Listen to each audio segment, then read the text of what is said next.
To the cloud. There we go. Right here. So welcome everybody. Today I'm joined by Michael Papanak, and Michael is here to talk about resilience in teams. We hear a lot about resilience for individuals, and particularly in times of great disturbance, people need more resilience. Perhaps, but it's not just in individual disturbed circumstances. Is becoming increasingly important to be more resilient in the workplace, because the workplace and the world around us is constantly changing, and that requires greater resilience from us. So Michael, how did you get interested in resilience in the context of teams? Well, I was, I won't say how many years ago, a systems engineer and programmer. I worked for General Motors. I worked for a lot of different healthcare companies and then other technology roles. And I started to notice that we could, not that it was easy, but we could do all the technology pretty well and still not get a renewal of the contract. The resilience of the relationship with the client would still break sometimes. And so that's where I started to go, well, this was a ponderance for me. We work so hard, we try to do what everybody wants. And so I started to realize, boy, the idea of individual resilience, as you say, is wonderful, right? There's a lot of focus on that. And so I think, so there was really two reasons. Yeah, ask me again. Let's start that one again. I'm still, that's an excellent question. Okay. Do it one more time. How did I get into this team resilience? Go again. There we go. So tell us, Michael, how did you get interested in and caught up in the whole concept of team resilience?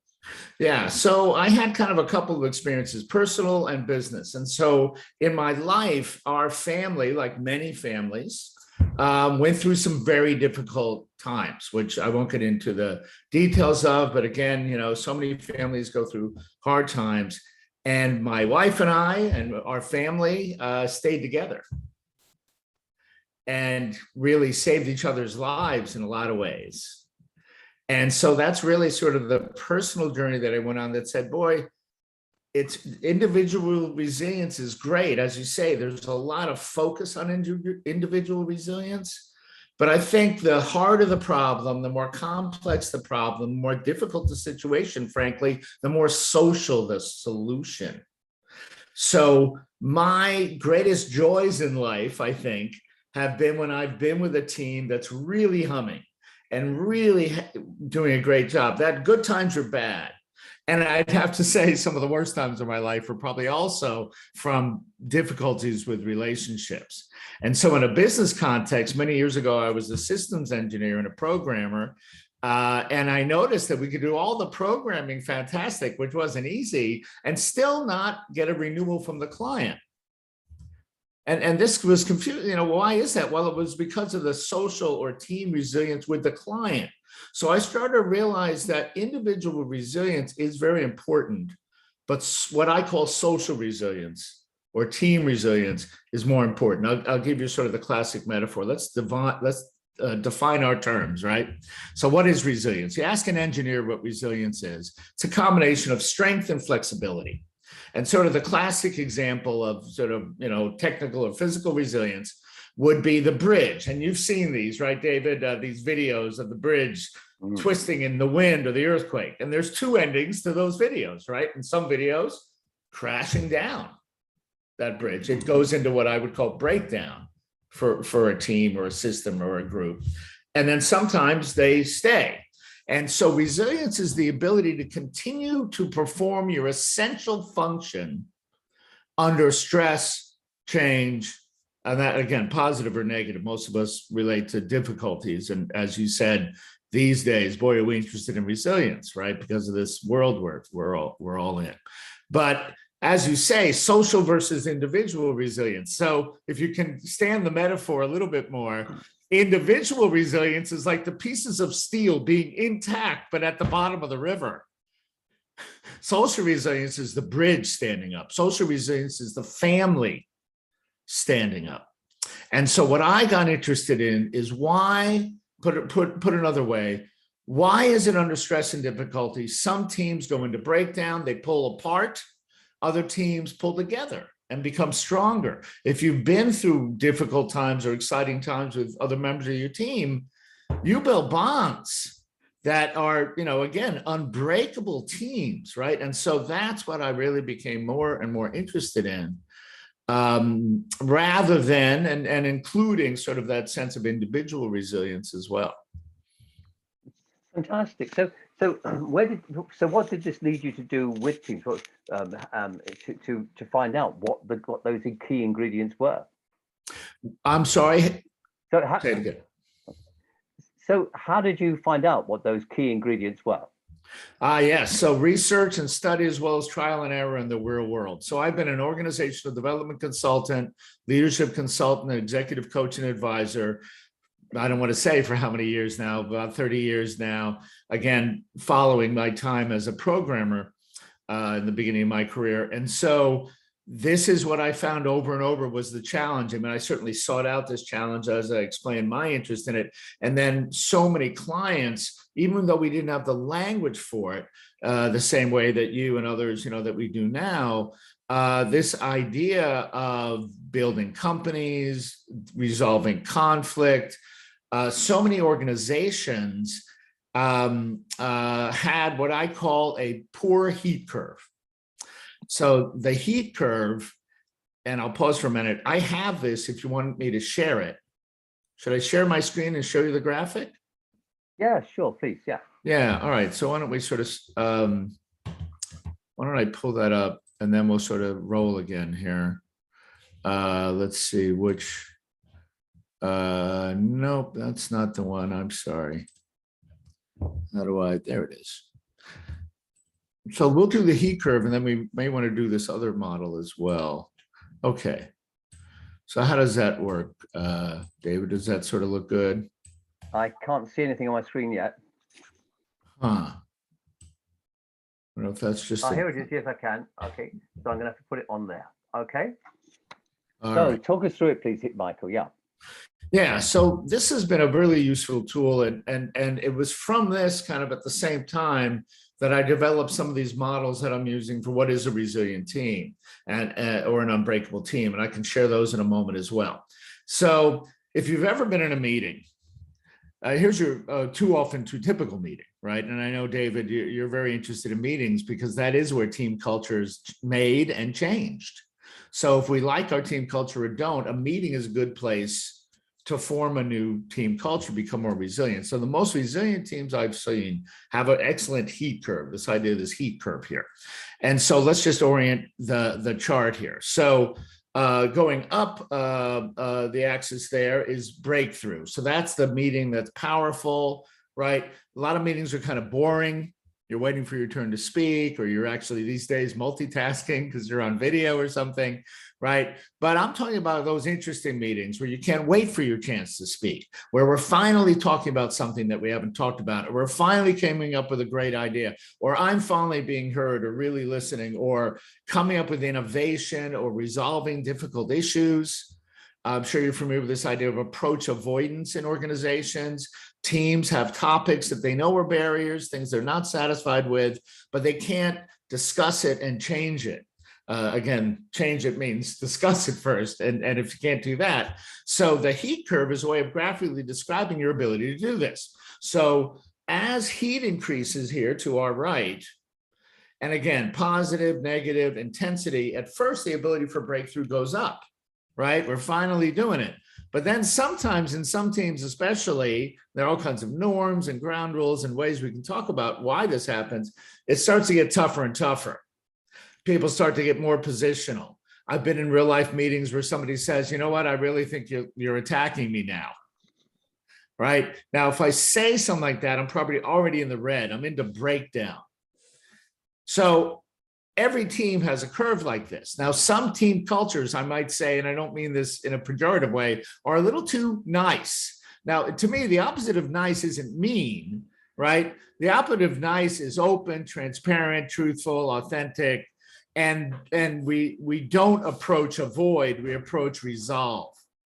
And so in that case, that means that their curve really just keeps going up, right? So the idea is what we do as team coaches sometimes is help the team and ourselves and everybody see their real heat curve. The nice culture is a little bit of heat, boop, they die. People say things like, let's take that offline. If you're in an organization where there's always a pre-meeting before the meeting and then an after meeting to work out what happened in the meeting, if you're doing a bunch of that stuff, then you probably don't have a great heat curve in that team. And so to me, what we're doing is we're typing the team, not the individual. So again, David, I know you and the people watching this video are very familiar with Myers-Briggs or DISC or Enneagram or Hogan or a million, more or less scientific and different ways of assessing it, right? Assessing an individual, right? That assesses David or Michael. What I'm interested in assessing is that other entity called David Michael. That thing. If there's 10 people on a team, there's 11 entities in a room, if they're all in a room. The 10, but then this 11th thing called that team. And the team has a heat curve, because in my mind, we don't have the same heat curve with everybody. So I might have a better heat curve with you, David, than I would with another one of my colleagues. And then when we get in a room, there's a whole other heat curve to the group, right? So that's kind of one way of saying, what are we really after? We want to move this up and to the right. And all the things that we do that help a team tend to also help their heat curve, their ability to discuss difficult topics or resolve the more important issues when we have a shared and common purpose. All the attributes of a strong team, all the people skills and the structural. You see, a lot of times the heat curve isn't really so much about behaviors, it's about structure. Yeah. Okay. So how do you enable a team to increase its resilience? Yeah, so I'm going to show you one other thing here, and then maybe ask me that again, or we'll get to that. So let's define what we mean by a resilient team again. So you remember I talked about the bridge that's strong and flexible. Well, for human resilience, the research, and again, you asked a little bit where this comes from. I did a lot of research and direct interviews in my book with some of the best leaders, mostly in Silicon Valley, but also around the world. How do they create resilient teams? And so strong and flexible is enough for the technical, sort of for the physical, right? The palm tree versus the oak tree, right?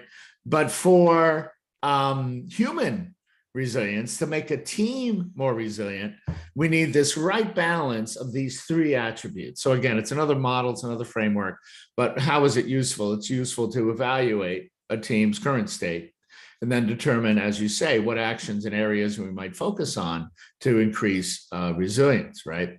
So in the human case, we have to add that third attribute of fit, right? So for a resilient team is going to be strong.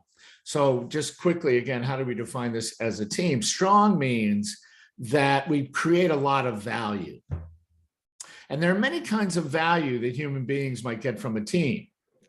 So when I say value, I don't just mean the financial kind of ROI type of value, which is obviously very important to many teams, but also the synergistic effect of a good team. 1 + 1 = 3. We should be able to accomplish things together that we wouldn't so easily be able to do separately. And so we think about what is a shared and meaningful purpose, and then how do we create that purpose? Again, a family under stress tries to continue its function, the value that a family provides for each other, right? Can we still do that? And what is that? And is there synergy there?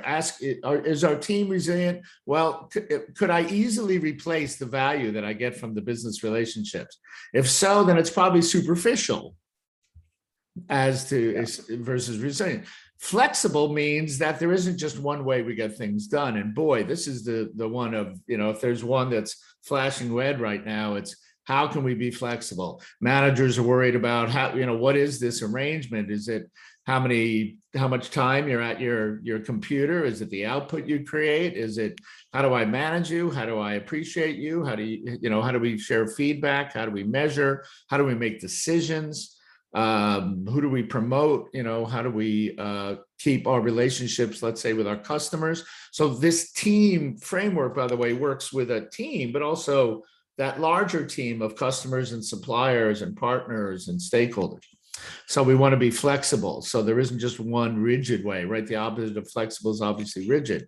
And then fairness is, again, that last part that really creates it. So what is fairness? So first of all, I would just say, and we see this in organizations, you might see it on a pulse survey or an engagement survey. You might hear it on Gold, Glassdoor, or any one of these, hopefully you've got ways to hear what people are thinking. But if your employees are saying to you, something is unfair, you're in trouble. That's a lagging indicator. That's red flash.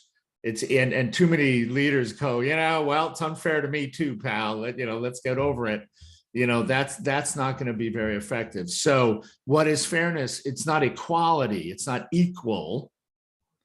It's the fact that what we're all putting in and getting out is fair, is equitable, right? It's that I don't always get my way, but I get a fair hearing. In exchange for the argument, it's the argument that creates the fairness. It's the argument that ultimately leads to the accountability. That, see, what is resilience? It's the ability to continue when barriers are in your way. The barriers don't stop you. And so, that essential kind of debate, that openness, that transparency, again, that heat curve, if you've got a good heat curve, you've got a more fair, and I think, frankly, also more strategic, more visionary, more in flow, et cetera. You've got a whole, that sweet spot in the middle. Again, think of the best team you've been on, right? I bet you're going to feel like maybe, you didn't always get your way, but you never felt like you were disrespected, right? Fairness is about this sense of respect. And then we add the other word, trust. So the other way you shift all this, create more resilience, is with increased trust. And trust is built on a series of successful risks. So we take more and more risks together that have higher and higher stakes. We might start with smaller risks, and then we move up. And so again, we can look at what are people's intentions, what are their consistent actions and integrity. That's also part of fairness. So give us a couple of examples, Michael, of teams that you've been involved with or worked with, where they've been able to increase their resilience. Yeah, let's stop the share there. So one of sort of my favorite, right, that just as a coach and a consultant was very exciting. And for me is when I was asked, and I'll leave the name of the company off, but just to identify more broadly, this is a consumer products company, global US-based publicly traded firm, a company. And their CEO, he contacted me. We were talking about his basic need says to me, Michael, we don't have enough healthy debate in our operating meetings. So every company, as you know, has got probably a strategy, they have an ops comm and a strategy comm and a people committee, and you need these things. I mean, legally, formally, you need these structures, just, and then board of directors and so forth. So there's some cadence of meetings that include the leaders that run the company. Some places that's 6 people, some places that's 20 people in a room. And this company was successful, but had a lot of challenges. And they had a problem where their business strategy had sort of gotten ahead of the culture. And so the company had been very successful and had therefore built up a bunch of cultural aspects. And the leadership team kind of reflected a lot of that. And while they had a lot of strengths, they also had, again, they were one of these nice cultures. I won't name the company. Let's say it was just, the Smith Company. They even had a little phrase, Smith Nice. I don't know if you've ever heard, in the US, we sometimes talk about Canada nice, all the people up there are sort of so nice, but of course they have conflicts and have to work them out. So they're nice, but in some ways, of course, nice is a lovely thing. We're not against nice, but the problem was that the boldness of the new strategy, there are things like the product life cycle was too long. And so there were a bunch of reasons why that is. And they did the financial analysis. We're not getting the ROI of this extra time is not showing up in the marketplace here. And it was reflected, as usual, leadership casts a big shadow. So those same issues were happening at the top with this leadership team. And so the CEO asked me, he said, let's try to improve. I'll use the language we've established now. Let's improve the resiliency, the heat curve. This was, again, one of these organizations. And so I started to work with people to try to help us all assess. There's a great tool that we use that I believe comes from a study from the Sloan B School, which is the MIT B School, as you know. And the reference, I'm forgetting exactly, but the main point was the most effective teams, and I think they measured share price or something. I forget what they used for effectiveness, but it was something pretty financial. They said the most effective teams had 3 skills or abilities or competencies. One, they could see their dynamic. Some people are so in it, they can't see it. Secondly, they could discuss their dynamic. So this is very difficult to do if you've got a poor heat curve and, I'm afraid of you being insulted or you insulting me or something. And then 3, they can change it at will. They can see it, discuss it, and change it. And so that's the competency that we brought to this team. And we used, probably a pretty classic development model. The whole group had to first agree, how is our team? How do we feel about how we spend our time in meeting? As the external, I could say to them, you know what? My guess, you're wasting half your time or more. And so that kind of excites them a little bit. But in the end, they have to decide, as you know, that, right, again, it's like Kurt Lewin, right? The people that are going to solve the problem have to figure out even what the problem is, let alone figure out the solutions too. And so with these frameworks, the heat curve, strong, flexible, fair, we started to modify the agendas and roles in the meeting, right? So we started to think about what is really the agenda? What's the facilitator doing? How is decision-making done? You see, decision-making is often where all this sort of shows up, and so they're more or less resilient. They have a better or worse heat curve. And so what you do is you take some decisions and you say, and the group says, you know what, we're going to make this decision, but we're also going to practice a different way of making decisions more broadly. We're going to have a meta discussion. We're going to discuss how we discuss. And we're going to make new choices. Again, that classic development model, awareness, choice, change, right? So first they said, we're aware. We have some dissatisfaction with our current dynamic. We have some goals to improve our dynamic. So we've got, enough dissatisfaction, the change formula, a little dissatisfaction times a positive vision equals, and so, this took about 4 or 5 months. Meanwhile, the world is happening and people are coming and going and interesting things are happening. And it's all grist for our mill that says, well, how do we want to play this one? And sometimes I would intervene right in the meeting, especially in the beginning. And so I would say, and I had permission, of course, to do this, as you know, critical that your role, people go, yes, Michael, we'd like you to do this if it's appropriate. And so I would say, time out. I think the thing we talked about is happening right now. Why?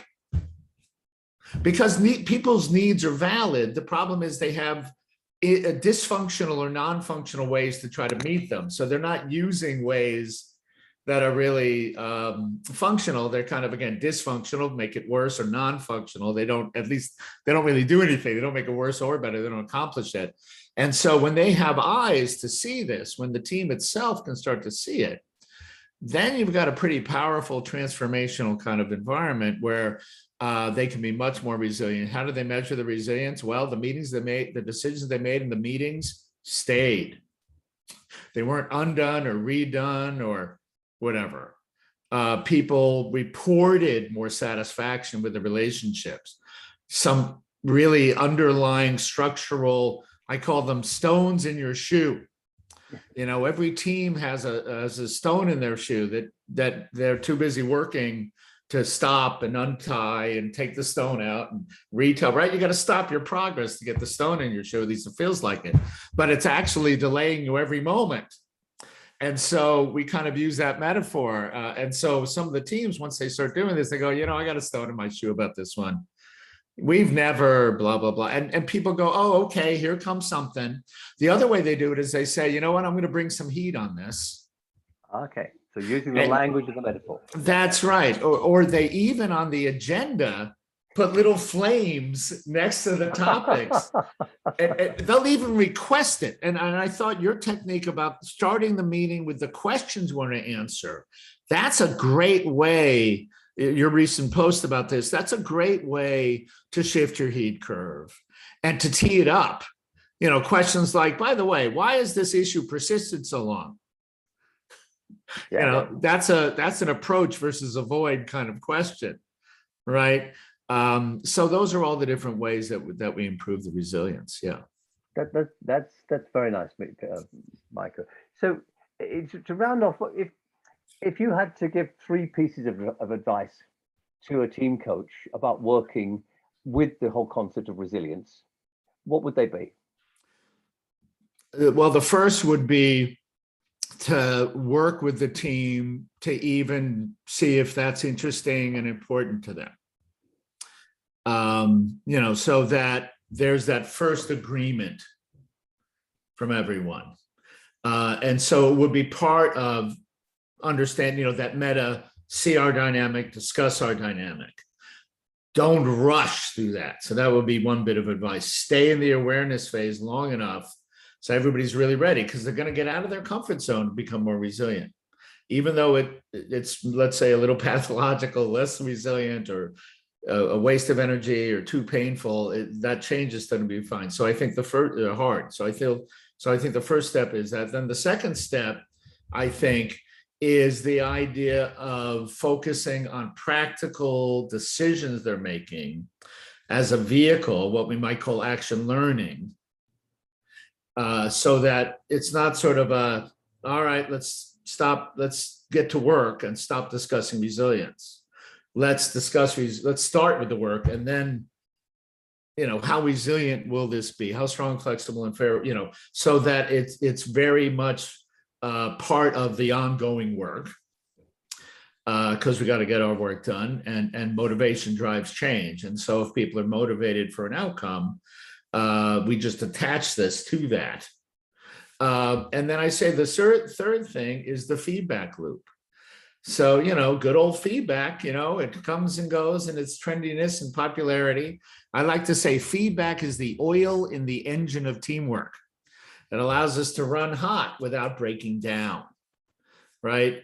And so to de-dramatize, if that's a word, to de-dramatize the exchanging of feedback, because that'll kind of get you out of, the curve is not a straight line of development. Sometimes the things we try, things even get worse before they get better, the J curve of change, right? And so if we have a feedback loop, we can actually look at these problems as leadership opportunities. How can I build up my fellow team members? How can I give feedback and receive feedback in a way that does that? I say that will create a powerful team, a team that really accomplishes when it really matters, I think. So this is putting into action the maxim of everybody on the team be responsible for everybody's performance, learning, and well-being. Yes, accountability is infinite. If you're my boss and you delegate to me, or is it 50-50? No, it's still 100% you and 100% me. That's right. And so this is kind of the idea of a resilient relationship. Again, we're talking about relationships. So, there's an old saying, I've got your back, right? I don't know if that's a saying in other parts of the world. And of course, the idea is I'm going to support you. Again, trust, a big factor in trust is what we call intention, right? What am I doing here? One of the other sayings that I kind of use with often is, I'm not against anyone, but I am for myself. And so sometimes when we're into tough things with our colleagues, we have to realize, you know what, they're doing their thing as best as they can. And I mean, unless somebody's going somewhere, you know, if somebody's going to get fired or quit, then we're going to have to work it out. So I will be for what I'm supposed to be, but I don't have to be against what others need. I can be in favor of them and myself. That's the resilient solution. That's the solution that lasts. And that's the joyfulness. That's the, that's being in flow. Fantastic. So Michael, if people want to read more, do you want to give us a flash of the book? Yes. So this is the book From Breakdown to Breakthrough, available at in all your various ways and means around the world to get the book. And then my website is just michaelpapanek.com. Brilliant. And I've got, all the posts and various things up there. And it was such a joy speaking with you, David. Very, very much appreciate it. It's been a pleasure, Michael. Thank you very much for sharing all that with us. Yeah, I'd love to hear from your colleagues or students. Absolutely. So you've got Michael's contact details and the book, and I hope you've enjoyed this webinar. So I'm going to stop recording. There we go. There we are. Great. That was brilliant, Michael. I'm not sure that we got both the screen shares on. So if you just send the screen share pictures over to me, Of course. I'll get. And then, so the editor can maybe put it in somehow or something. Yeah, that would be fantastic. Yeah, thank you so much. Oh, thank you. It's been brilliant. Yeah. Okay, now I've got to go do it. I got to let you finish your day. I got to get on with my day, but I hope you and I can sometimes just talk again or do something else. It's just so lovely to get to know you. Like most coaches, I probably would benefit a great deal from supervision, but I think I'm too busy. I'm sure you've heard that 1,000 times, right? Yep. And again, I've been doing this a long time, but I'm always looking to grow and improve. As again, I know you believe in that too. So I'll keep an eye out. Maybe I can take one of your programs or something at some point. And again, obviously, if you ever see somebody that you think would benefit from what I focus on, that would be brilliant as well. That's brilliant. Well, I hope it pushes a few people towards you. And if you want to do the supervision at some stage, you decide it's time. We run regular supervision groups. I run 8 or 10 in parallel. Oh, okay. So, okay. Yeah, lovely. All right. Brilliant. Thank you so much. All right. Good evening. Bye-bye.